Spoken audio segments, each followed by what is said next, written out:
ইতিমধ্যে অবগত হয়েছেন যে গোটা রাজ্য এবং গোটা দেশ আজ তোলপাড়।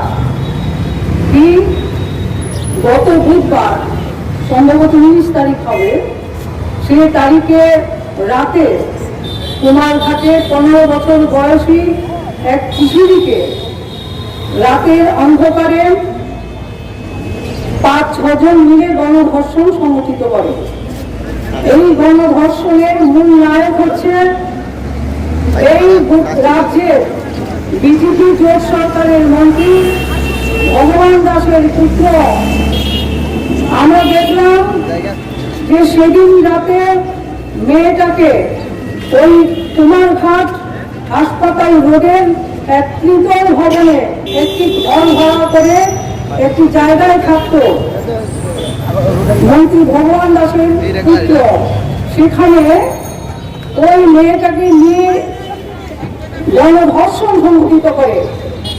এলাকার মানুষ দেখলো যে মেয়েটা অসুস্থ, তখন তাকে হাসপাতালে নিয়ে আসে। তার মা পরবর্তী সময়ে থানায় জানায় এবং মেয়েটিও বলে, সবার নাম বলেছে কারা কারা তাকে গণধর্ষণ করেছে।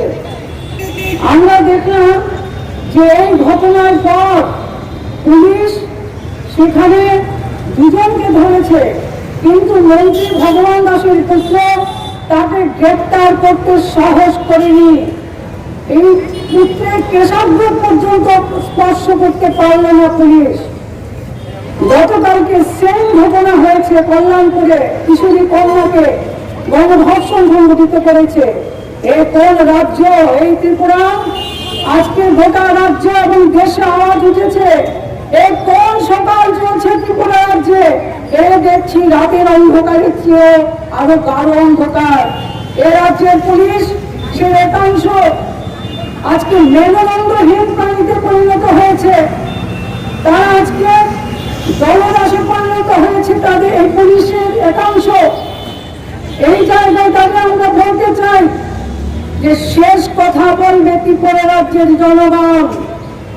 আজকে পুলিশ যতই দলদাসে পরিণত হয় না কেন, ইতিহাস কিন্তু শেষ কথা বলবে। কারণ এই রাজ্যের পুলিশ কারাপ্রাপ্ত পুলিশ, এটা ইতিহাস। এই রাজ্যের পুলিশ আজকে জোট সরকারের সময়ে মেরুদণ্ডহীন প্রাণীতে পরিণত হয়েছে, এটাও হচ্ছে ইতিহাস। শিক্ষা দিতে হবে। আমরা কোথায় যাব? এই রাজ্যের নারীরা আজকে নিরাপত্তাহীন। ঘরের মধ্যে শিশু কন্যা ধর্ষিত হয়ে যাচ্ছে। আজকে বৃদ্ধা মা, কিশোরী, যুবতী, আজকে সবাই ধর্ষিতা, খুন হয়ে যাচ্ছে, কিন্তু বিচার পাচ্ছে না। এই জায়গায় দাঁড়িয়ে আমরা বলতে চাই যে ভগবান দাসের পুত্রকে অবিলম্বে গ্রেপ্তার করে দৃষ্টান্তমূলক শাস্তি প্রদান করতে হবে, যাতে নিরপেক্ষ তদন্ত হয়। তার জন্য পুলিশকে ভূমিকা গ্রহণ করতে হবে। এই ঘটনার প্রতিবাদে গোটা রাজ্যের শুভবুদ্ধি সম্পন্ন মানুষ এগিয়ে আসার জন্য আবেদন আমরা জানাচ্ছি। এই পথসভা থেকে আমরা বলতে চাই যে এই যে বারবার এই ঘটনাগুলো ঘটছে, আর আমাদের রাজ্যের বিজেপি জোট সরকার বলছে, সেদিন বলেছে যে এই রাজ্যে নাকি নারীরা নিরাপদ, এই রাজ্যে নাকি কোনো ধরনের অপরাধ হচ্ছে না। তার এই বক্তব্যের পরে 24 ঘন্টার মধ্যে কুমারঘাটে 15 বছর বয়সী কিশোরী কন্যা ধর্ষিত হয়ে গেল। এই কোন রাজ্য? এই রাজ্যের মুখ্যমন্ত্রী থেকে সমস্ত মন্ত্রী মিথ্যাবাদী, জুয়াচুরি। তার সবসময় মানুষকে মিথ্যাচার করছে এবং মিথ্যা প্রতিশ্রুতি দিয়ে মানুষকে আজকে বিভ্রান্ত করবার চেষ্টা করছে। আমরা বলবো না, কোন মিথ্যা কথা চলবে না। এই রাজ্যের মানুষ এই রাজ্যকে শান্তির তীর হিসেবে দেখেছে দীর্ঘদিন। গত 4.5 বছর আগে আমাদের রাজ্যে এই ধরনের ঘৃণিত ঘটনা ঘটেনি।